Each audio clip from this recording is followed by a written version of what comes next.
पद्मावती विवाह कर न पारे देखो दूत तुम सम्मुख में तुम राजा प्रेरित पत्र को मु छिन्न भिन्न कर शतवार पदाघात करुछि।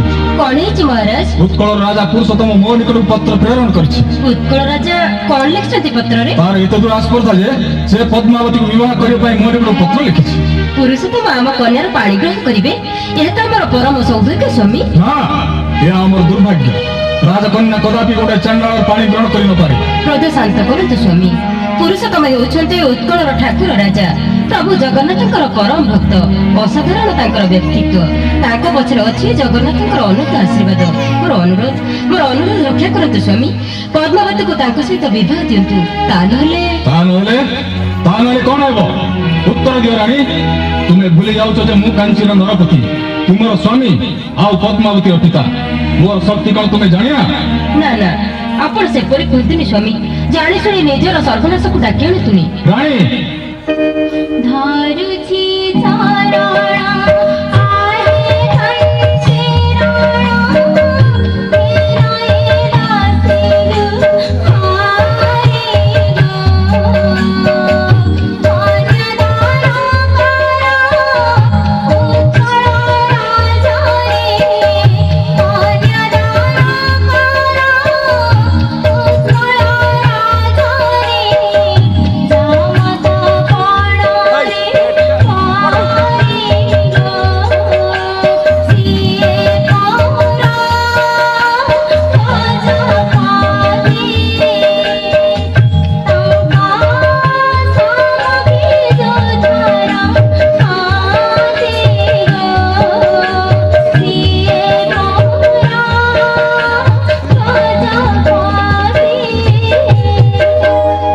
परीक्षा रणक्षेत्र में पुरुषोत्तम बाहुरे जदि शक्ति थाए ताले से रणांगन अवतीर्ण हेउ।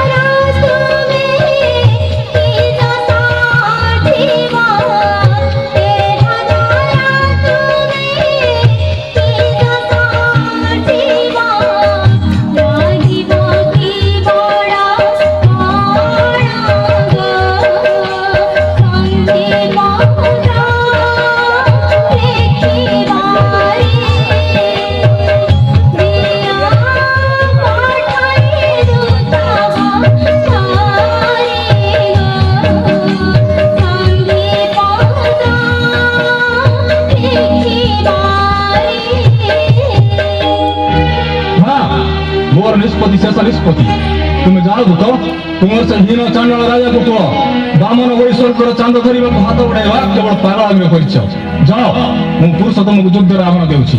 युद्ध सुनिश्चित हो महाराज आपण प्रस्तुत हुंतु। दूत तुम्हें मते चेतावनी देउछ जाओ चली जाओ एठाउ वचन मो हस्त सानित तरबारी तुमको कदापि क्षमा देबो नहीं जाओ। आपण वक्रतुष्ट हुंतु महाराज। दूत को वध करबा क्षत्रियर नीति विरुद्ध। जाओ दूत अविलंब स्थान परित्याग कर। बेश मु आसुची प्रणाम स्वामी। आउ थोड़े चिंता करी देखंतु पुरुषोत्तम आम कन्या पई अनुपयुक्त नहंती। रानी आपण दूत हस्तर तांको निकट को पत्र प्रेरण करंतु। शुभ लग्न देखि तांको कन्यादान करी निजर गौरव रक्षा करंतु। अर्थात मु पुरुषोत्तम को निकट क्षमा मागिबी ना ये असंभव। चांडाल परि जे रथरे छेड़ाफेड़ा करुछि ताको जामात रूपे वर्ण करबी मु तार कार्यकलाप स्मरण कले घोड़ारे मथा अवनत हो जाए। ए विवाह को मु कदापि स्वीकृति दे पारियोनी रानी। सृष्टि परिवर्तन आसी पारे किंतु राजा पलवता वाक्य अटल आ अचल। स्वामी बही जाऊ पछे कावेरी हो जानी तळे जाऊ पछे गिरे खसी पड़ो पछे चंद्र सूर्य दोई आकाशर बुकुती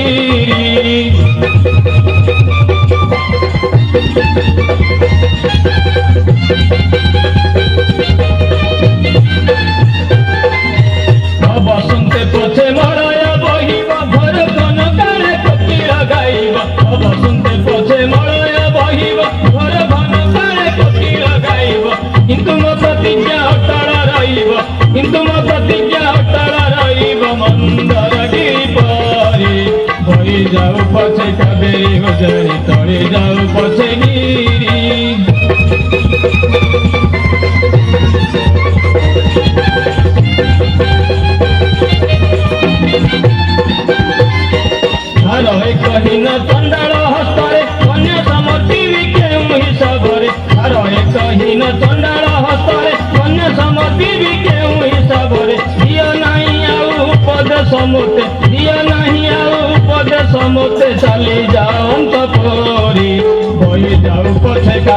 ଉଦାହି ତଳେ ଯାଉ ପଛେ ଗିରି। ଏହା ଯଦି ଆପଣଙ୍କର ଶେଷ କଥା ତେବେ ମୋର ଆଉ କିଛି କହିବାର ନାହିଁ ସ୍ୱାମୀ। କିନ୍ତୁ କିନ୍ତୁ ମୋ ଚତୁର୍ଦିଗରେ କେବଳ ଅଶୁଭ ଶକୁନ ଦେଖିବାକୁ ପାଉଛି।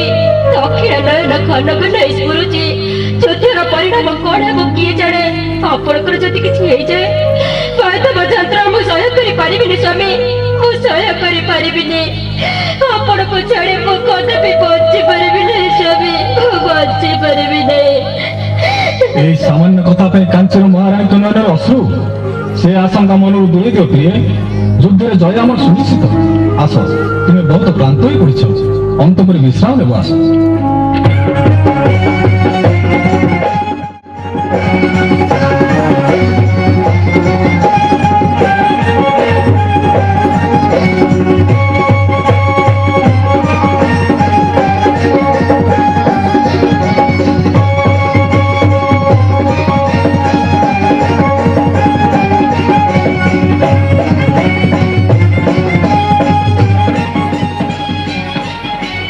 না, বিশ্রাম নেবার সময় নুহে মন্ত্রী। দূত ঠারু কাঞ্চি রাজার অস্পর্ধা শুনিলা তো? জগতর নাথ জগন্নাথଙ୍କ রথরে ছেড়া পହଁରା করে ବୋଲି ମୁଁ ପୁଣି ହୀନ ଚାଣ୍ଡାଳ। ଏହା ଶୁଣିଲା ପରେ ହୃଦୟ ମୋର ବିଦାରିତ ହେଉଛି ମନ୍ତ୍ରୀ। ବକ୍ଷ ଫଟାଇ ଉଠି ଆସୁଛି ଉଷ୍ମ ଦୀର୍ଘଶ୍ୱାସ। ମୁଁ ନିଶ୍ଚୟ ଏ ଅପମାନର ପ୍ରତିଶୋଧ ନେବି ମନ୍ତ୍ରୀ, ମୁଁ ନିଶ୍ଚୟ ଅପମାନର ପ୍ରତିଶୋଧ ନେବି। ଏ ହୀନ ଚାଣ୍ଡାଳ ବାହୁର ଶକ୍ତି ମୁଁ କାଞ୍ଚି ରାଜାକୁ ଦେଖାଇ ଦେବାକୁ ଚାହେଁ ମନ୍ତ୍ରୀ। ତୁମେ ଯାଅ, ଅବିଳମ୍ବେ ଯୁଦ୍ଧର ଆୟୋଜନ କର। ଆଉ ପଦ୍ମାବତୀକୁ ଆଣି କଣ କରିବେ ମଣିମା? ଶତ୍ରୁର କନ୍ୟାକୁ ତ ରାଜରାଣୀ କରିବେ ନାହିଁ। ତାକୁ ମୁଁ ଶୁଣ ମନ୍ତ୍ରୀ, ଆଦେଶ କରନ୍ତୁ ସ୍ୱାମୀ। ଯାଅ ଯାଅ ମନ୍ତ୍ରୀ ବର ରଣ ଥାଟ ସାଜ ହେ, ଯାଅ ଯାଅ ମନ୍ତ୍ରୀ ବର ରଣ ଥାଟ ସାଜ ହେ। କାଞ୍ଚି ଅଭିମୁଖେ ଯୁଦ୍ଧ ଯାତ୍ରା ହେବ ଆଜ ହେ, ଯାଅ ଯାଅ ମନ୍ତ୍ରୀ ବର ରଣ ଥାଟ ସାଜ ହେ।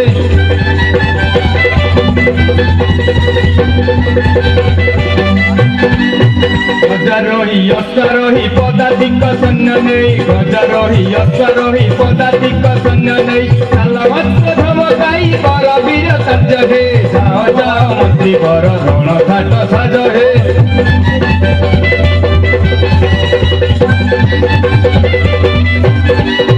বজাও সমর ভেরি গড়ে জগাও প্রহারী, বজাও সমর ভেরি গড়ে জগাও প্রহারী। দেখাও পলবে উত্তরিয়া বড় বীর্য হে, যাও যাও মন্ত্রী বর রণ থাট সাজ হে।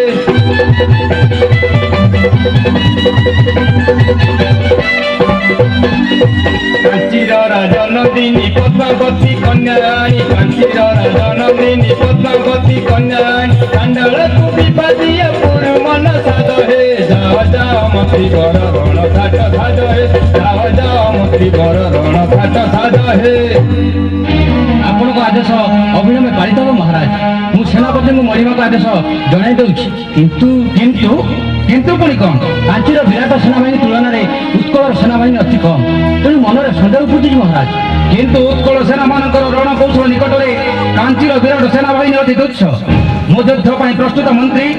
ମୋ ଶରୀରରେ ବିନ୍ଦୁଏ ରକ୍ତ ଥିବା ପର୍ଯ୍ୟନ୍ତ ମୁଁ ଯୁଦ୍ଧ କରିବି, ଆଉ ଦେଖାଇ ଦେବି ଠାକୁର ରାଜାକୁ ଚାଣ୍ଡାଳ କହି ଅପମାନ ଦେଲେ ତାର ପରିଣାମ କିପରି ଭୟଙ୍କର ହୁଏ। ତୁମେ ଯାଅ, ଆଦେଶ ପାଳନ କର। ଅପରାଧ ପାଇଁ ଅଧମକୁ କ୍ଷମା କରିଦେବେ ମଣିମା। ଆପଣ ପ୍ରସ୍ତୁତ ହୁଅନ୍ତୁ।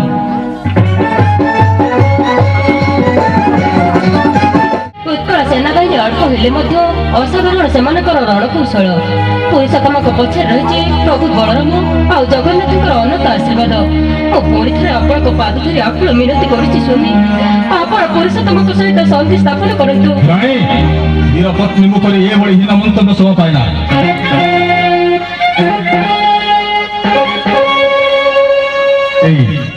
এই ଶୁଣ ରାଣୀ, ଶତ୍ରୁ ପକ୍ଷର ଘନ ଘନ ତୂର୍ଯ୍ୟନାଦ ବର୍ଷୋକ୍ତ ପ୍ରତିହିଂସାକୁ ଜାଗ୍ରତ କରିଦେଉଛି। ତୁମେ ମୋ କପାଳରେ ବିଜୟର ଟୀକା ପିନ୍ଧାଇ ଦିଅ ପ୍ରିୟ। ମୁଁ ଯୁଦ୍ଧ ବିଜୟ ହୋଇ ପୁଣି ତୁମ ନିକଟକୁ ଫେରି ଆସିବି। ଏତେ ବାରଣ ସତ୍ତ୍ୱେ ଯଦି ଏ ଦାସୀର ମିନତି ନ ରଖିଲେ ତେବେ ଏ ରତ୍ନପାଲଙ୍କ ଉପରେ ଉପବେଶନ କରନ୍ତୁ ସ୍ୱାମୀ। ନିଜ ହସ୍ତରେ ମୁଁ ଆପଣଙ୍କୁ ଯୁଦ୍ଧ ବେଶରେ ସଜେଇ ଦେବି। ବେଶ, ତୁମର ଇଚ୍ଛା ପୂର୍ଣ୍ଣ ହେଉ।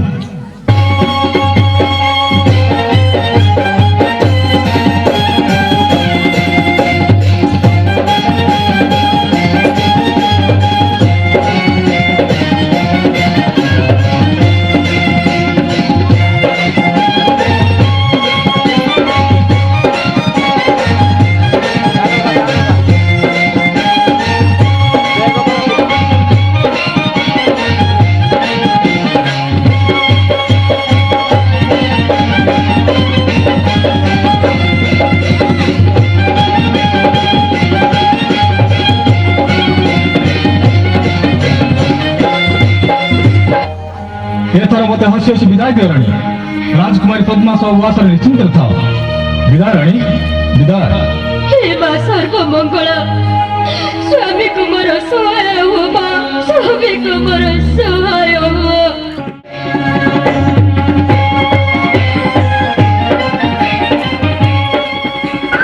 ସୈନ୍ୟଗଣ, ସମସ୍ତେ ଏକ ସମୟରେ ଆକ୍ରମଣ କର, ଯେପରି କାଞ୍ଚିର ଗୋଟିଏ ହେଲେ ସୈନ୍ୟ ଜୀବିତ ନ ଫେରନ୍ତି। ସେ ସୁଯୋଗ ପାଇବ ନାହିଁ ପୁରୁଷୋତ୍ତମ। କାଞ୍ଚିର ସୈନ୍ୟବାହିନୀ ଏତେ ଦୁର୍ବଳ ନୁହନ୍ତି ଯେ ସମର ପ୍ରାଙ୍ଗଣ ପୃଷ୍ଠଭଙ୍ଗ ଦେଇ ପଳାୟନ କରିବେ। ସେ ପରୀକ୍ଷାର ସମୟ ନିକଟ ହୋଇ ଆସୁଛି କାଞ୍ଚିରାଜ। ମୁଁ ପୁଣି ଥରେ କହୁଛି, ପଦ୍ମାବତୀକୁ ମୁହୂର୍ତ୍ତରେ ଅର୍ପଣ କରିବେ କି ନା? ଆଉ ଥରେ ସେ ଶବ୍ଦ ଉଚ୍ଚାରଣ କଲେ ଦେହଟାକୁ କାଟି ଦୁଇ ଖଣ୍ଡ କରିଦେଇ ପୁରୁଷୋତ୍ତମ। ତୁମ ପରି ଗୋଟେ ହୀନ ଅସ୍ପୃଶ୍ୟକୁ କାଞ୍ଚି ରାଜ ଜମା ବ୍ୟବହାର କରି ନପାରେ। ଆସ୍ପର୍ଦ୍ଧା ତୁମର ସୀମା ଲଙ୍ଘନ କରୁଛି। ତୁମର ସ୍ମରଣ ରକ୍ଷା ଉଚିତ, ତୁମେ କାଞ୍ଚି ନରପତି ପଲ୍ଲବ ସହିତ ରଣାଙ୍ଗନରେ ଅବତୀର୍ଣ୍ଣ ହୋଇଛ। ତାହା ମୁଁ ବହୁ ପୂର୍ବରୁ ଜାଣିଛି ମହାରାଜ। ତେବେ କେଉଁ ସାହସରେ ମୋ ସହିତ ଯୁକ୍ତି କରୁଛ? ମୋ ଭାବର ଶକ୍ତି ତୁମେ କଳନା କରିଛ ପୁରୁଷୋତ୍ତମ। କଳନା କରିବା ପାଇଁ ତ ରଣକ୍ଷେତ୍ରରେ ଉପସ୍ଥିତ ହୋଇଛି। ପୁରୁଷୋତ୍ତମ, ଆପଣଙ୍କ ରକ୍ତଚକ୍ଷୁକୁ ମୁଁ ଭୟ କରେ ନା ମହାରାଜ। ଆପଣ ମୋର ପିତୃତୁଲ୍ୟ। ସେଇଥିପାଇଁ ମୁଁ ଏପର୍ଯ୍ୟନ୍ତ ଆପଣଙ୍କର କଟୁକ୍ତି ସହ୍ୟ କରି ଆସୁଥିଲି। କିନ୍ତୁ ଆଉ ନୁହେଁ, ଯୁଦ୍ଧ ପାଇଁ ଏଥର ପ୍ରସ୍ତୁତ ହୁଅନ୍ତୁ। ତେବେ ଆଗେ ଆସ ଗଜପତି।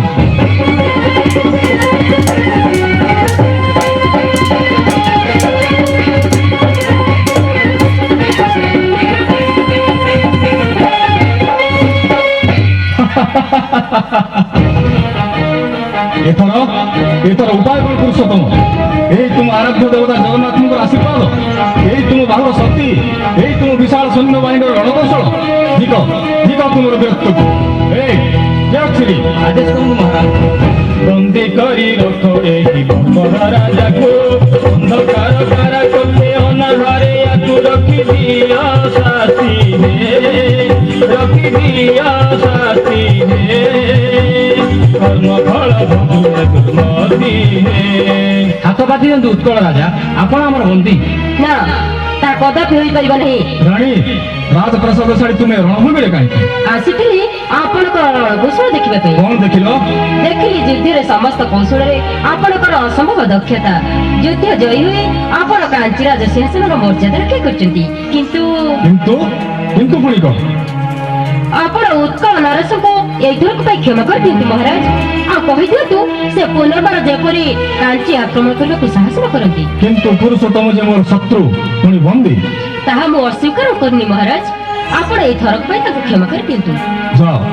ଯାଅ ପୁରୁଷୋତ୍ତମ, ଏଇ ଥରକ ପାଇଁ ମୁଁ ତୁମକୁ କ୍ଷମା ଦେବି। ପୁଣି ଯଦି ବିପ୍ଳବ ଆରମ୍ଭ କର, ତେବେ ମୋର ଶାଣିତ ତରବାରୀ କଦାପି ତୁମକୁ କ୍ଷମା ଦେବ ନାହିଁ। ଯାଅ, ସୈନ୍ୟବାହିନୀ ନେଇ ଏହି ମୁହୂର୍ତ୍ତରେ ଉତ୍କଳ ପ୍ରତ୍ୟାବର୍ତ୍ତନ କର। ଅନୁଗ୍ରହ ପାଇଁ ବହୁତ ଧନ୍ୟବାଦ।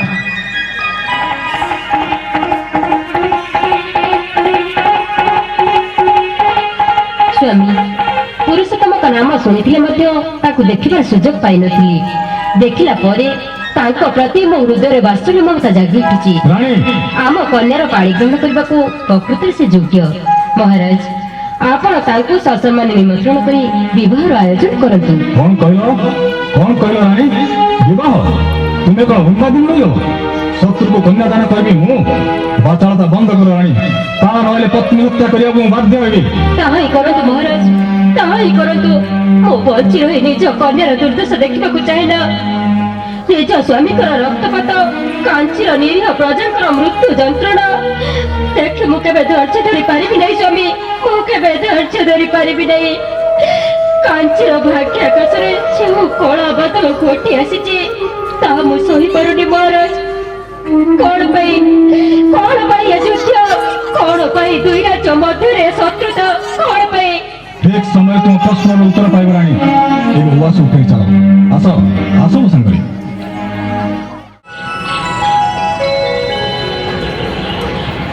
ହଁ, ତାପରେ କଣ ହେଲା ସଖୀ? ଯୁଦ୍ଧରେ ଗଜପତି ରାଜା ହାରିଯାଇ ମଣିମଗଦରେ ବନ୍ଦୀ ହେଲେ। ବନ୍ଦୀ ହେଲେ? ହଁ ଯେ ମା, ହେଲେ ରାଣୀମାଙ୍କ ଯୋଗୁଁ ମହାରାଜ ପୁଣି ତାଙ୍କୁ କ୍ଷମା କରିଦେଇଛନ୍ତି। ସତ କହୁଛୁ ସଖୀ? ପିତା ତାଙ୍କୁ କ୍ଷମା କରି ଦେଇଛନ୍ତି? ମଲା, ମୁଁ ମିଛ କହୁଛି ନା କଣ? ରାଜସାରା ଏକଥା ହୁରି ପଡିଛି। ତୁମେ ଜାଣ ନା କେମିତି ଯେ? ପୁରୀ ରାଜାଙ୍କୁ ତୁ ଦେଖିଛୁ ସଖୀ? ହଁ ଯେ ମା, କି ସୁନ୍ଦର ତାଙ୍କ ରୂପ, କି ବଳିଷ୍ଠ ତାଙ୍କର ବାହୁ। ତାକୁ ଦେଖିଲେ କୋଉ ଯୁବତୀ ଧୈର୍ଯ୍ୟ ଧରିବ କହିଲ? ମହାରାଜ ସିନା ଜିଦ୍ ଧରିଛନ୍ତି, ହେଲେ ଖାସ୍ ତୁମରି ପାଇଁ ପୁରୁଷୋତ୍ତମକୁ ବିଧାତା ସୃଷ୍ଟି କରିଛନ୍ତି। ତୁମେ ଦୁହିଁଙ୍କ ଯୋଡ଼ି ଠିକ ମଦନ ଆଉ ରତି ଦେଇ ଭଳିଆ ଜମା ପାଆନ୍ତା। ଅପଡ଼ା କପାଳରେ ସେ ସୁଖ ନାହିଁ ଲୋ ସଖୀ। ଚିରଦିନ ଦେଶରେ ଚଳି ପଡ଼ି ମରିବାକୁ ଯାହା ଭାଗ୍ୟରେ ଅଛି ସେ କେଉଁଠି ରାଜରାଣୀ ଏପରି ସୌଭାଗ୍ୟ ଲାଭ କରିବ। ମତେ ଉପାୟ କହିଦେ ସଖୀ, ମତେ ଉପାୟ କହିଦେ। ତାଙ୍କୁ ଯଦି ମୁଁ ପତି ରୂପେ ନ ପାଏ ତେବେ ସତ କହୁଛି ମୁଁ ବଞ୍ଚି ପାରିବି ନାହିଁ। ଏ ମା, ତାକୁ ନ ଦେଖି ତ ଏମିତି ହେଲାଣି, ଦେଖିଲେ କଣ ହବ ଯେ?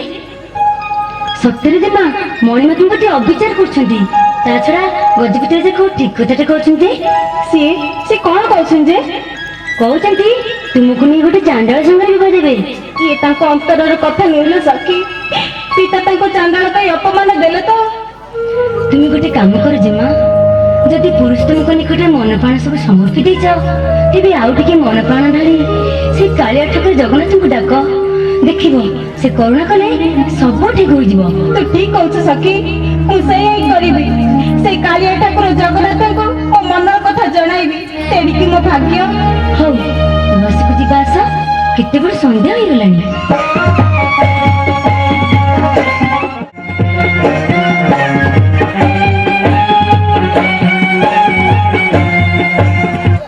ହଁ ମନ୍ତ୍ରୀ, ବହୁବାର ଚେଷ୍ଟା କରିଛି, ହେଲେ ନିଜକୁ ନିଜେ ସାନ୍ତ୍ୱନା ଦେଇପାରୁନାହିଁ। ସେଦିନର ଯୁଦ୍ଧ ବିଭୀଷିକା ଏବେ ବି ମୋ ଆଖି ଆଗରେ ଦିଶି ଯାଉଛି। ଉତ୍କଳର ବିଶାଳ ସେନାବାହିନୀ ଥାଉ ଥାଉ ମୁଁ କାଞ୍ଚି ରାଜାଙ୍କ ଦ୍ୱାରା ବନ୍ଦୀ ହେଲି। ଏହା ନିଶ୍ଚୟ ପ୍ରଭୁ ଜଗନ୍ନାଥଙ୍କର ଅକରୁଣାର ଫଳ ମନ୍ତ୍ରୀ, ଏହା ନିଶ୍ଚୟ ପ୍ରଭୁ ଜଗନ୍ନାଥଙ୍କର ଅକରୁଣାର ଫଳ। ମୁଁ ଏବେ କଣ କରିବି ମନ୍ତ୍ରୀ? ମଣିମା, ଆପଣ ହେଉଛନ୍ତି ପୁରୀର ଠାକୁର ରାଜା। ଆପଣଙ୍କ ଇଙ୍ଗିତରେ ବଡ଼ଦାଣ୍ଡରେ ଚାଲେ 3 ରଥ। ଆପଣ ମନପ୍ରାଣ ଥାଇ ସେଇ ଆରାଧ୍ୟ ଦେବତା ଜଗନ୍ନାଥଙ୍କୁ ଆପଣଙ୍କର ଦୁଃଖ ଜାଣନ୍ତୁ ମହାରାଜ। ଏଥର ଯୁଦ୍ଧରେ ବିଜୟ ଆମର ସୁନିଶ୍ଚିତ। ମୁଁ ସେଇଆ କରିବି ମନ୍ତ୍ରୀ, ଜଗନ୍ନାଥଙ୍କୁ ମୋର ଦୁଃଖ ଜଣାଇବି। ତୁମେ ଯାଅ, ପାଟହସ୍ତୀକୁ ପ୍ରସ୍ତୁତ କର। ମୁଁ ଶ୍ରୀମନ୍ଦିରକୁ ଯାତ୍ରା କରିବି। ଯେ ପର୍ଯ୍ୟନ୍ତ ପ୍ରଭୁଙ୍କର କୃପା ଲାଭ ନ କରିଛି ସେ ପର୍ଯ୍ୟନ୍ତ ମୁଁ ତାଙ୍କରି ପାଦପଦ୍ମ ତଳେ ପଡ଼ି ରହିବି। ଆସନ୍ତୁ ମଣିମା, ମୁଁ ସମସ୍ତ ବନ୍ଦୋବସ୍ତ କରୁଛି।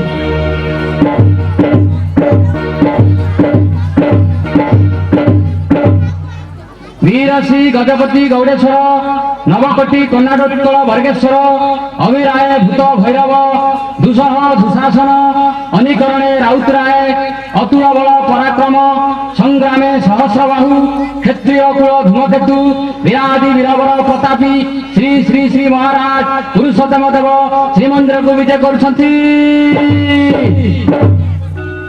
ହେ ଜଗତର ନାଥ ଜଗନ୍ନାଥ, ହେ ପତିତ ପାବନ, ହେ କାଳିଆ ଠାକୁର, କାଞ୍ଚି ଜୟ କରିବାକୁ ମୋ ବାହୁରେ ଶକ୍ତି ଦିଅ ପ୍ରଭୁ। ତୁମରି ଆଜ୍ଞାକୁ ଶିରୋଧାର୍ଯ୍ୟ କରି ମୁଁ ପୁଣି କାଞ୍ଚି ଅଭିମୁଖେ ଯୁଦ୍ଧ ଯାତ୍ରା କରିବି। ପ୍ରଭୁ, ଯେ ପର୍ଯ୍ୟନ୍ତ ମୁଁ ତୁମର ଆଦେଶ ନ ପାଇଛି ସେ ପର୍ଯ୍ୟନ୍ତ ଏଇ ଗରୁଡ଼ ସ୍ତମ୍ଭ ନିକଟରେ ଗୁହାରିଆ ପଡ଼ି ରହିଲି ପ୍ରଭୁ, ଗୁହାରିଆ ପଡ଼ି ରହିଲି।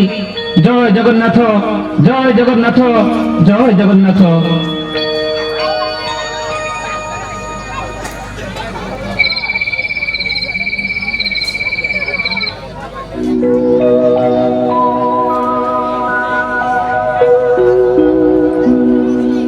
ଭକ୍ତ ପୁରୁଷୋତ୍ତମ, ତୁମ ନିଷ୍ଠାପର ଭକ୍ତିରେ ଆମେ ସନ୍ତୁଷ୍ଟ ହୋଇଛୁ। ତୁମକୁ ମୋର ଆଦେଶ, ଆଗାମୀ ପ୍ରମୋଦରୁ ଚତୁରାଙ୍ଗ ବଳ ସାଜି ତୁମେ କାଞ୍ଚି ଅଭିମୁଖେ ଯୁଦ୍ଧ ଯାତ୍ରା କର। ଏ ଯୁଦ୍ଧରେ ଆମ 2 ଭାଇଙ୍କ ଆଶୀର୍ବାଦ ତୁମ ପଛରେ ନିଶ୍ଚୟ ରହିବ। ତୁମେ ହେବ ଯୁଦ୍ଧ ଜୟୀ, ମୂର୍ଖ କାଞ୍ଚି ରାଜାର ଦର୍ପ ଚୂର୍ଣ୍ଣ ହେବ। ଯାଅ, ଏଥର ଉଠି ଶ୍ରୀନଗରକୁ ଫେରିଯାଅ। ଉଠ ଉଠ ପୁରୁଷୋତ୍ତମ, ଉଠ। ଜଗନ୍ନାଥ, ଜଗନ୍ନାଥ, ଆଉ ଥରେ ଆପଣଙ୍କର ସେହି ଶଙ୍ଖ ଚକ୍ର ଗଦା ପଦ୍ମଶାଳୀ ଚତୁର୍ଦ୍ଧା ମୂର୍ତ୍ତି ମୋତେ ଦେଖାନ୍ତୁ ପ୍ରଭୁ। କି କମନୀୟ କାନ୍ତି, ଜମାଟ ଅନ୍ଧାର ଭଳି କଳା ଶ୍ରୀମୁଖ, ବାମ ସ୍କନ୍ଧରେ ଯଜ୍ଞ ପବିତ, ଗଳାରେ କୌସ୍ତୁଭ ମାଳା, କୋଟି ଦେଶରେ ପାଟ ପୀତାମ୍ବର, ରକ୍ତିମ ପଦଯୁଗଳରେ ନୂପୁରର ରୁଣୁଝୁଣୁ ଶବ୍ଦ। ପ୍ରଭୁ ଧନ୍ୟ ହେଲି, ପ୍ରଭୁ ଧନ୍ୟ ହେଲି। ଆପଣଙ୍କ ଆଶିଷରେ ସପ୍ତ ସିଂହର ଶକ୍ତି ମୋ ଶରୀରରେ ଜାଗି ଉଠୁଛି। ଏ ଅକିଞ୍ଚନକୁ କରୁଣା କରି ଆପଣ କୃତାର୍ଥ କରିଦେଇଛନ୍ତି ପ୍ରଭୁ। ଆପଣଙ୍କ ଚରଣରେ କୋଟି କୋଟି ପ୍ରଣାମ ଜଣାଉଛି ପ୍ରଭୁ, କୋଟି କୋଟି ପ୍ରଣାମ ଜଣାଉଛି।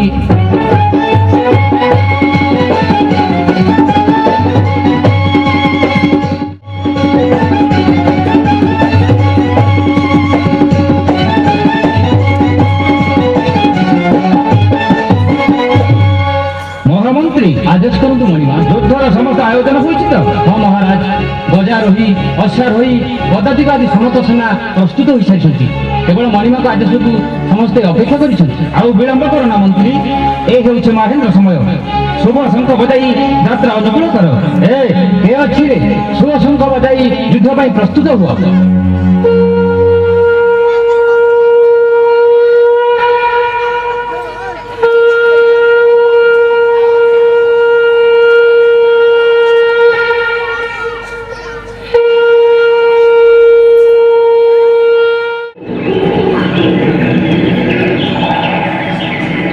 ଦହି ନେବ ଦହି, ଗୋଳ ଦହି, ବସା ଦହି, ମିଠା ଦହି, କେତେ ପ୍ରକାର ଦହି ନେଇ ଆସିଛି। ଦହି ନେବ ଦହି, ଦହି ନେବ ଦହି ନେବ, ଦହି କିଏ ସେ ନେବ, ଦହି ନେବ ଦହି ନେବ, ଦହି କିଏ ସେ ନେବ। ପିଲା ଦହି କରେ, ପିଲା ଦହି କରେ, ପାଟିରୁ ନ ଛାଡ଼ିବ। ଦହି ନେବ ଦହି ନେବ, ଦହି କିଏ ସେ ନେବ, ଦହି ନେବ ଦହି ନେବ, ଦହି କିଏ ସେ ନେବ, ଦହି ନେବ ଦହି।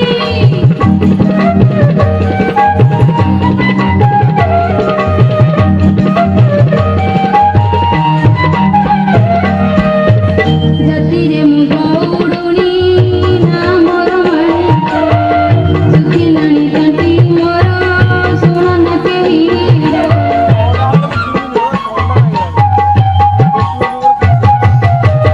ଜାତିରେ ମୁଁ ଗଉଡ଼ୁଣି ନା ମୋର ମାଣିକ, ଶୁଖିଲାଣି ତଣ୍ଟି ମୋର ଶୁଣ ନ କେହି ଡାକ। ଟାଇଁ ଟାଇଁ ମାରେ କର ତତେ ମୁଣ୍ଡ ଫାଟିବ, ଟାଇଁ ଟାଇଁ ମାରେ କର ତତେ ମୁଣ୍ଡ ଫାଟିବ। ଚାରିଆଡ଼େ ନିଆଉଳ ଦହି ମାରେବ, ଦହି ନେବ ଦହି ନେବ, ଦହି କିଏ ସେ ନେବ, ଦହି ନେବ ଦହି।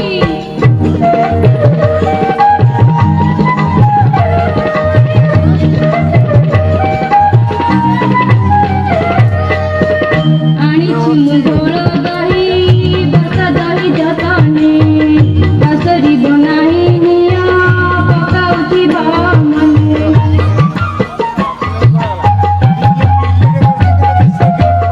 ଆଣିଛି ମୁଁ ଗୋଳ ଦହି, ବସା ଦହି ଯତନେ, ପାସରିବ ନାହିଁ ନିଆଁ ପକାଉଥିବ ମନେ।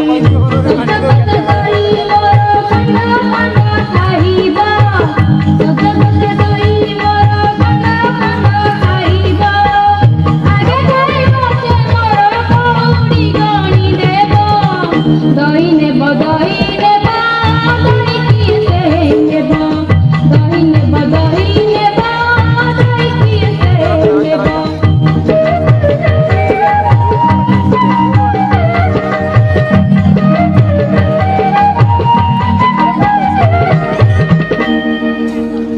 ଦହି ନେବ ଦହି, ମଲା ମୋର ସକାଳ ପହର ବୁଲି ବୁଲି ଆସି ଉଦୁଦିଆ ଦ୍ୱିପହର ହେଲା, ଗୋଟିଏ ହେଲେ ଗରାଖ ଦେଖାନାହାନ୍ତି। ସକାଳୁ ମଣିଷ କାମ ଚାହିଁଥିଲେ କେଜାଣି। ଯାଉଛି ଖରାବେଳଟା ଏଇ ଗଛ ଛାଇରେ ବସି କଟାଇ ଦେବି, ଖରା ମଉଳିଲେ ଗାଁକୁ ଯିବି। ଓହୋ,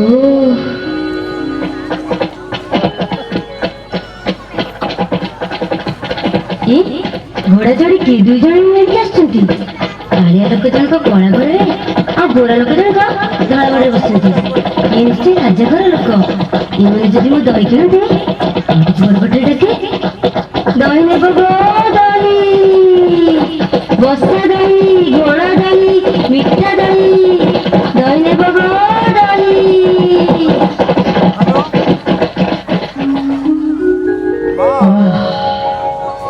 এইটি ଟିକେ ବିଶ୍ରାମ ନେବା ଅଗ୍ରଜ। ଏ ଯେଉଁ ମୁଣ୍ଡ ଫୁଟା ଖରା ମୋଟେ ଯାଇ ହେବ ନାହିଁ। ଘୋଡ଼ା ଦୁଇଟା ବି ବହୁତ କ୍ଳାନ୍ତ ହେଇ ପଡ଼ିଲେଣି। ନିକଟରେ କେଉଁଠି ତ ଜଳାଶୟ ଦେଖାଯାଉ ନାହିଁ ରେ, ମତେ ବହୁତ ତୃଷା ଲାଗିଲାଣି। ଜଳ କଥା କାହାକୁ ପଚାରିବା, ଏଇ ତ ଜନଶୂନ୍ୟ ପଥ। ଏଇ ଦେଖନ୍ତୁ ଅଗ୍ରଜ, ବୁଢ଼ୀଟିଏ ପସରା ମୁଣ୍ଡେଇ ଏଇ ଆଡ଼କୁ ଆସୁଛି। ତା ପସରାରେ କଣ ଅଛି ପଚାରିବୁ? ହଉ, ଆପଣ ଏଇ ଗଛ ଛାଇରେ ବସି ଝାଳ ମାରନ୍ତୁ, ମୁଁ ବୁଢ଼ୀକୁ ଡାକୁଛି। ଏଇଠି ମାଉସୀ, ମାଉସୀ, ଟିକେ ଶୁଣ। ମତେ ଡାକିଲ ପୁଅ? ଆଉ କଣ ଏ ବଣର ଗଛଲତାଙ୍କୁ ଡାକିଲୁ? ଏଇ ମା ମୁହଁକୁ ଚାହୁଁଛ ଏମିତି କଣ କହୁଛ? କେଡେ ରାଗି ଲୋକଟା ମ। ଖରାପ ଭାବିଲ କି ମାଉସୀ? ତୃଷା କଷ୍ଟରେ ଭାଇ ଟିକେ ବିବ୍ରତ ହୋଇ ପଡିଛନ୍ତି ତ। ଛାଡ, ତୁମ ପସରାରେ କଣ ଅଛି କହିଲ? ମୋ ପସରାରେ କଣ ତ ପସରାର ଅଛି? ଖର୍ଦ୍ଧର ଅମୃତ। ଏଇ ଗୋରା ଲୋକଟା ଭାରି ରାଗି। ଦହିଖା ଯଦି ମୁଁ ପଇସା ନ ଦିଏ? କଣ ଭାବୁଛୁ ମାଉସୀ? ଏ ନା ନା, ମୋ ପସରାରେ କଣ ତ ପସରାରେ? ପାଣି ଯଦି ଅଛି କହ, ଶୋଷରେ ତଣ୍ଟି ଶୁଖିଲାଣି। ନା ପାଣି ନାହିଁ, ଦହି ଅଛି। ଦହି? ଆମକୁ ଶୀଘ୍ର ଦହି ପିଇବାକୁ ଦେ ମାଉସୀ, ଭାରି ଶୋଷ ଲାଗିଲାଣି। ହଁ ଲୋ ମାଉସୀ, ଦହି ପିଇବାକୁ ଆମେ ଦୁଇ ଭାଇ ବହୁତ ଭଲ ପାଉ। ମୋର ଏ ସାନ ଭାଇଟା ପରା ପଡୋଶୀ ଘରେ ଦହି ଲହୁଣୀ ଚୋରି କରି ଖାଏ ବୋଲି ମାଙ୍କ ଠାରୁ ବହୁତ ଥର ମାଡ଼ ଖାଇଛି। ମୁଁ ସିନା ଚୋରି କରେ, ଭାଇ ପରା ମତେ ଚୋରି କରିବାକୁ ବତେଇ ଦିଅନ୍ତି। ଜଗା, ଆଉ ଚୋରି ଜିନିଷରୁ ଭାଗ ବି ନିଅନ୍ତି। ଏପର୍ଯ୍ୟନ୍ତ ବି ତୋର ବୁଦ୍ଧି ସୁଦ୍ଧି ହେଲା ନାହିଁ। ହଉ ମାଉସୀ, ଆମକୁ ଶୀଘ୍ର ଦହି ପିଇବାକୁ ଦେ, ଭାରି ଶୋଷ। ହଉ, ଦି ଭାଇ ଯାକ ବସ, ମୁଁ ଦହି ମାପ କରିଦେଉଛି। ହଁ, ବସା ଦହି, ଗୋଳ ଦହି, ମିଠା ଦହି, ସବୁ ପ୍ରକାର ଦହି ଅଛି। କି ଦହି ଦେବି? ଯେତେ ଦହି ଅଛି ସବୁ ଦେଇଦେଲୁ ମାଉସୀ। ଏ ସବୁ ଯାକ? ଯାହା ହେଉ, ଏଭଳି ଘରକୁ ଯଦି ମତେ ସବୁଦିନ ଜୁଟନ୍ତେ, ତେବେ ପସରା ମୁଣ୍ଡି ବାର ଦୁଆରେ ବୁଲିବାକୁ ପଡନ୍ତା ନାହିଁ। ହଉ, ହାତ ଦେଖାଅ, ମୁଁ ଦହି ଦେଉଛି। ମତେ ଆଗ ଦେ ମାଉସୀ, କାରଣ ମୁଁ ଜ୍ୟେଷ୍ଠ। କିରେ ଜଗା, ବିକଳଙ୍କ ପରି ମୋ ମୁହଁକୁ ଚାହୁଁଛୁ କଣ? ଟିକେ ରହ, ମୁଁ ପିଇସାରେ। ହଁ ଅଗ୍ରଜ, ଆପଣ ପିଅନ୍ତୁ ନା। ଦେ ମାଉସୀ।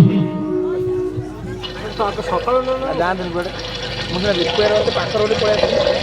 ଏତେ ଦୂର ସେ ସହଜ ଫୋନ କରି କହିଦେବୁ। ହେଲେ କି ଦୃଶ୍ୟ! କି ଶାନ୍ତି। ଏଥର ତୁମେ ନିଅ ପୁଅ। ଦେ ମାଉସୀ, ଦେ।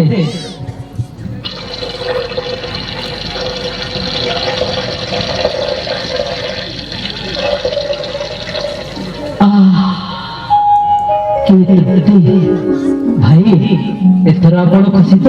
ହଁ ରେ ଜଗନ୍ନାଥ, ପ୍ରାଣଟା ରହିଗଲା। ହଉ, ଏଥର ମୋ ଦହି କଉଡ଼ି ଦିଅ, ମୁଁ ଯିବି। ଏକୁଟିଆ ଲୋକ ତ, ଘର ଗୋଟାକର କାମ ପଡୁଛି। ହାଟ ବଜାର ସାରି ଘରେ ପହଞ୍ଚି ରାନ୍ଧି ବାଢି ଖାଇଲା ବେଳକୁ ରାତି ଅଧ ହେବ। ଦିଲ, କଉଡ଼ି ଗଣ୍ଡାକୁ ଦିଅ। କିରେ ଜଗା, ଭାରି କଣ ଲାଗୁଛି, କଣ କରିବା? ଆପଣ ତ ଜ୍ୟେଷ୍ଠ, ଆପଣ କୁହନ୍ତୁ କଣ କରିବା? ମୋଲା, ପସରାଟା ଯାକ ଦହି ପିଇଗଲ, କଉଡ଼ି ଦବ? ଏତେ ମୁହଁକୁ ଚାହିଁ ହଉଛ କଣ?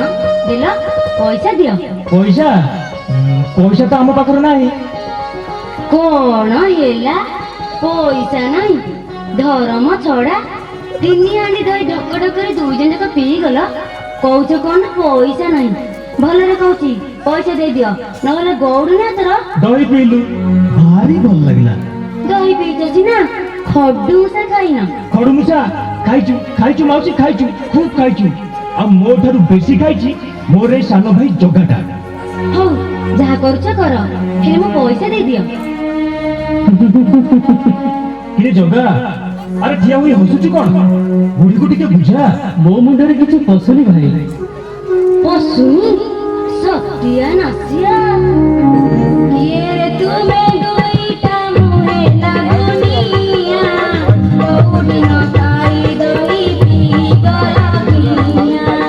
ଗାଇଲେ ମାଉସୀ ଲୋ କଉଡ଼ି ତ ନାହିଁ, ସବୁ ଗାଳି ସହି ଯିବୁ ଆମେ ଦୁଇ ଭାଇ।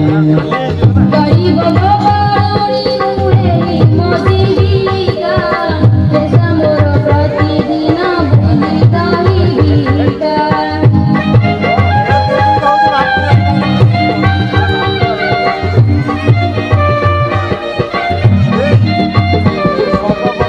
ଆମେ ରାଜାଙ୍କ ସୈନ ଯାଉ ବଛୁ କାଞ୍ଚି, ପଛରେ ଉତ୍କଳ ଗଜପତି ଆସୁଛନ୍ତି।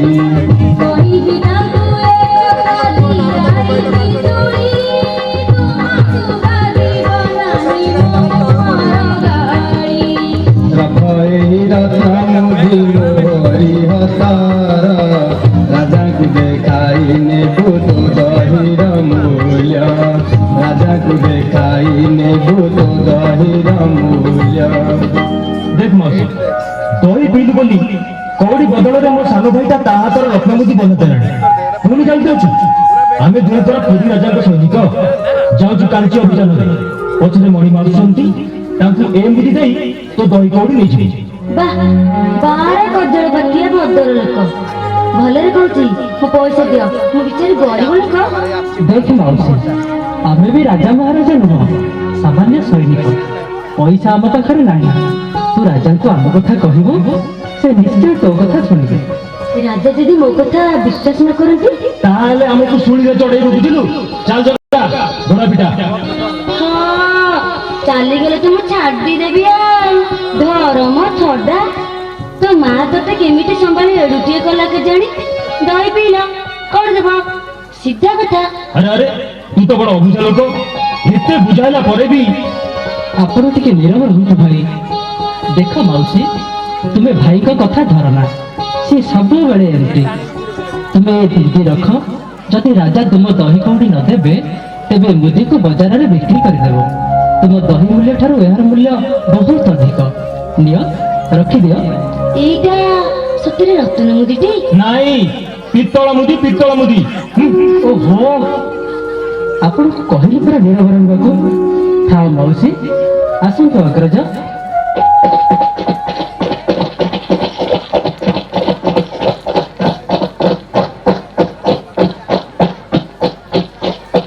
ରତ୍ନ ମୁଦି କେମିତିକା ମୋ ଜୀବନରେ ମୁଁ ଦେଖିନି। ଏଇ ଦୁଇ ଭାଇ ମତେ ଠକି ଦେଇ ଗଲେନି ତ? ହଉ ରାଜା ଆସନ୍ତୁ।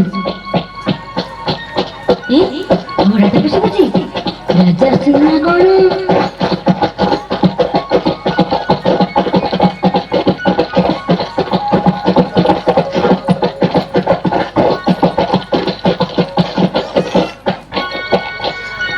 ଜୁହାର ମଣିମା। କିଏ ତୁମେ? ମୋ ନିକଟରେ ତୁମର ପ୍ରୟୋଜନ? ମଣିମା, ଜାତିରେ ମୁଁ ଗୌରୁଣୀ। ମୋ ନାଁ ମାଣିକ। ଦୁଇ ଜଣ ଲୋକ ମୋ ଠାରୁ ଦହି ଖାଇ କାଞ୍ଚିରେ ଯିବୁ ଗଲେ। ପଇସା ମାଗିବାକୁ କହିଲେ ସେମାନେ କୁଆଡ଼େ ମଣିମାଙ୍କ ସୈନିକ। ମତେ ଗୋଟେ ମୁଦି ଦେଇ କହିଲେ ଏହାକୁ ରାଜାଙ୍କୁ ଦେଖାଇଲେ ସେ ଦହିର ମୂଲ୍ୟ ଦେବେ। ଦୁଇ ଜଣ ସୈନିକ? କହିପାରିବୁ ମାଣିକ, ସେମାନେ ଦେଖିବାକୁ କିପରି? ଜଣେ ଗୋରା, ଜଣେ କଳା। ଦୁହେଁ କଳା ଧଳା ଘୋଡ଼ାରେ ଗଲେ। ଦେଖିବାକୁ ରାଜା ପୁଅ ଭଳି। କାହିଁ ମାଣିକ, ସେ ମୁଦିଟି କାହିଁ? ଏଇ ମୋ କାନିରେ 7 ଗୋଟି ପକାଇ ବାନ୍ଧିଛି। ଏଇ ଦେଖନ୍ତୁ ମଣିମା, ଲୁହା କି ତମ୍ବା ମୁଦି ଦେଇ ମତେ ଠକି ଦେଇନାହାନ୍ତି ତ? ଜଗନ୍ନାଥଙ୍କ ନାମାଙ୍କିତ ରତ୍ନମୁଦ୍ରିକା ପୁଣି ମାଣିକ ଗୌରୁଣୀ ହାତରେ। ଧନ୍ୟ ଧନ୍ୟ ତୁ ମାଣିକ। ତୁ ଆଜି ପ୍ରଭୁ ବଳରାମ ଆଉ ଜଗନ୍ନାଥଙ୍କୁ ଦର୍ଶନ କରିବା ସଙ୍ଗେ ସଙ୍ଗେ ଦହି ପିଆଇ ଧନ୍ୟ ହୋଇଛୁ। ଏ ହେଉଛି ପ୍ରଭୁ ଜଗନ୍ନାଥଙ୍କ ହସ୍ତର ରତ୍ନମୁଦ୍ରିକା। ଲୋକ ମୁଁ, ମୋର ବା ବୁଦ୍ଧି କେତେ? ନ ଜାଣି ମୁଁ ଠାକୁର ମାନଙ୍କୁ ଅନେକ କଟୁ କଥା କହିଛି। ମତେ ଶାସ୍ତି ଦିଅନ୍ତୁ ମଣିମା, ମତେ ଶାସ୍ତି ଦିଅନ୍ତୁ। କାନ୍ଦନା ମାଣିକ, ପ୍ରଭୁ ତ ସ୍ୱୟଂ ଭାବଗ୍ରାହୀ। ସେ ତୁମ କଥାରେ କଦାପି ରାଗିବେ ନାହିଁ। ମୁଁ ଆଜି ଧନ୍ୟ ହୋଇଛି ମାଣିକ। ତୁମ ଭଳି ଭକ୍ତର ଦର୍ଶନ ଲାଭ କରି ପାପ ନେତ୍ର ମୋର ପବିତ୍ର ହୋଇଛି। ତେଣୁ ତୁମ ନାମ ଅନୁସାରେ ଆଜିଠାରୁ ଏହି ଗ୍ରାମର ନାମ ମାଣିକପାଟଣା ରଖାଗଲା। ଏଇ ମୁଁ ତୁମ ନାମରେ ସନନ୍ଦ ଲେଖି ଦେଉଛି। ଦୂତ ଆଦେଶ କରନ୍ତୁ ମଣିମା। ତୁମେ ଡିଣ୍ଡିମ ପିଟି ଏହି ଗ୍ରାମରେ ଘୋଷଣା କର, ଆଜିଠାରୁ ଏହି ମାଣିକପାଟଣାର କୌଣସି କର ରାଜକୋଷକୁ ନ ଯାଇ ଏହି ମାଣିକକୁ ଦିଆଯିବ। ଜୟ ଆଜ୍ଞା ମହାରାଜ। ମୁଁ ଆସୁଛି ମାଣିକ।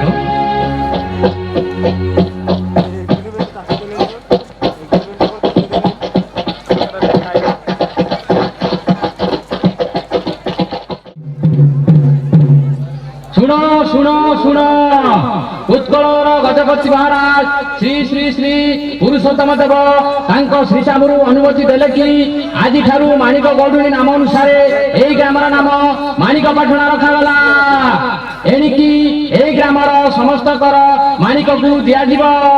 ଏହା ସମସ୍ତଙ୍କ ଗୋଚରାର୍ଥରେ ଜଣାଇ ଦିଆଗଲା।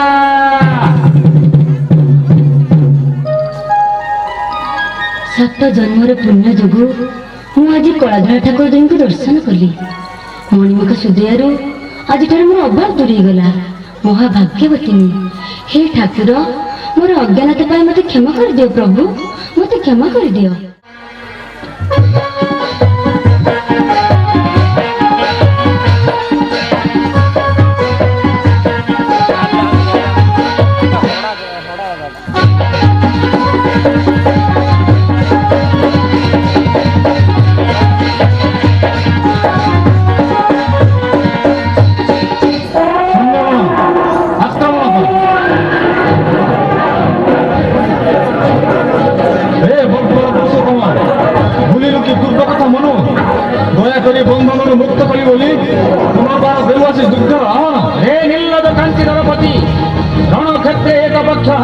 ବତ୍ସ ସେଥିପାଇଁ ମନେ ଏତେ ଗର୍ବ ଆଜି ରଣେ ଗର୍ବ ତୋର କରିବି ମୁଁ ଚୂର୍ଣ୍ଣ ହାୟ ଯଦି ଶକ୍ତି ଉପସ୍ଥିତ ହୁଅ ଆଜି ସମ୍ମୁଖ ସଂଗ୍ରାମେ ତା ନହେଲେ ଫେରି ଯାଅ ରଣକ୍ଷେତ୍ର ଛାଡ଼ି କଣ କହିଲୁ ପୁରୁଷୋତ୍ତମ? ଫେରିଯିବି ରଣକ୍ଷେତ୍ର ଛାଡ଼ି? ସୈନ୍ୟଗଣ ଆକ୍ରମଣ କର। ସେ ସୁଯୋଗ ଦେବି ନାହିଁ ତୋତେ ହସ୍ତେ ମୋର ଶିବାଦାୟ ଶାଣିତ କୃପଣ ଭୟ ନାହିଁ ବୁଝିବାକୁ ସଙ୍ଗରେ ତୋହର ଆରେ ନିର୍ବୋଧ ପୁରୁଷୋତ୍ତମ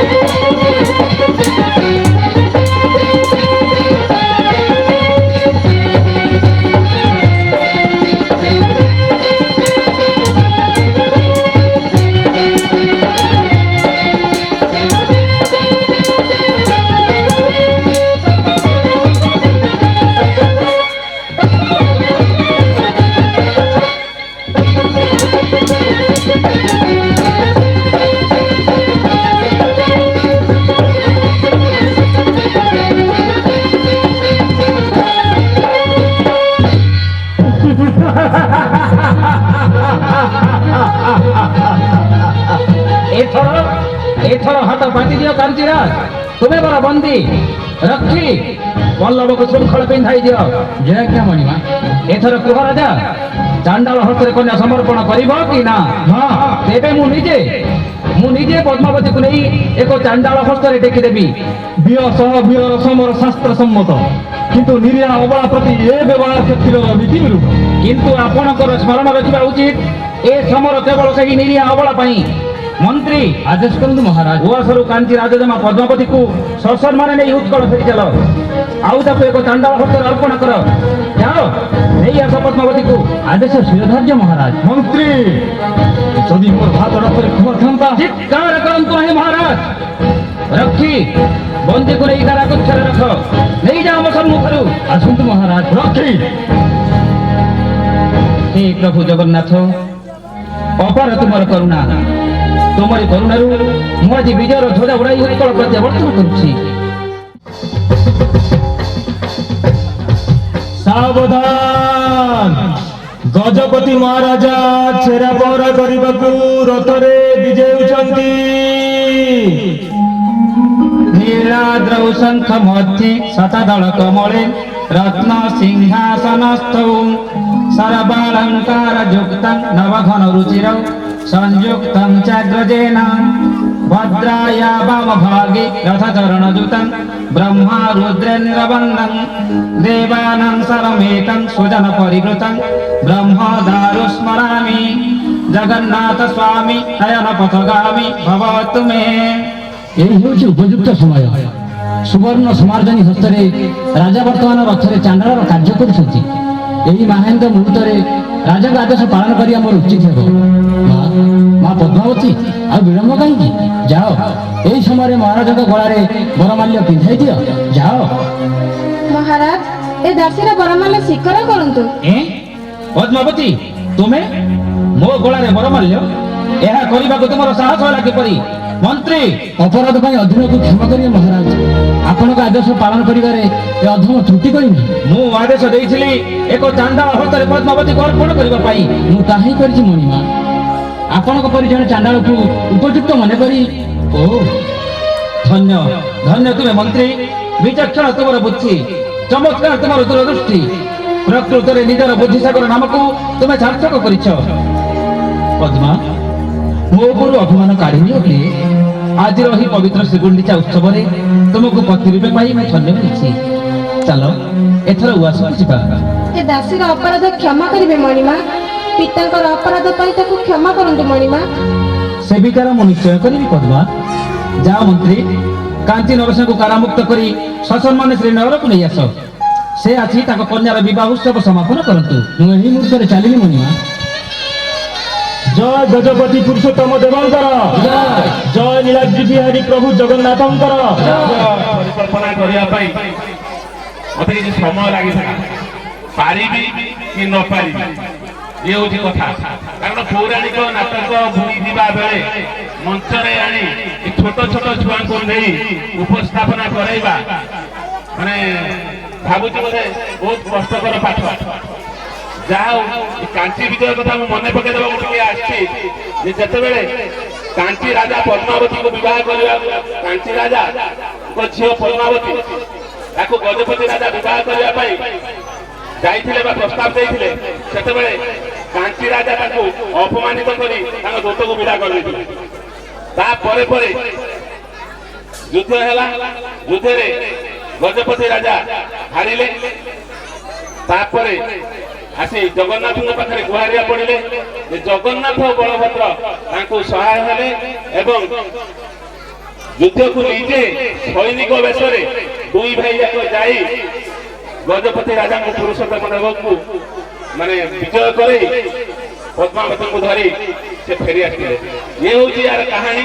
ଏ କାହାଣୀକୁ ନେଇ ଆମ ଅନୁଷ୍ଠାନର ଅଷ୍ଟମ, ସପ୍ତମ ଏବଂ ଷଷ୍ଠ ଶ୍ରେଣୀର ପିଲାମାନେ ଛୋଟ ଛୋଟ କୁନି କୁନି ପିଲାମାନେ ଏକ ପୌରାଣିକ ନାଟକ କରିବାର ଯୋଉ ସୁଯୋଗ ପାଇଛନ୍ତି ଯେ ସେଥିପାଇଁ ମୁଁ ସେମାନଙ୍କୁ ଅନ୍ତରରୁ ଧନ୍ୟବାଦ ଦଉଛି। କାହିଁକି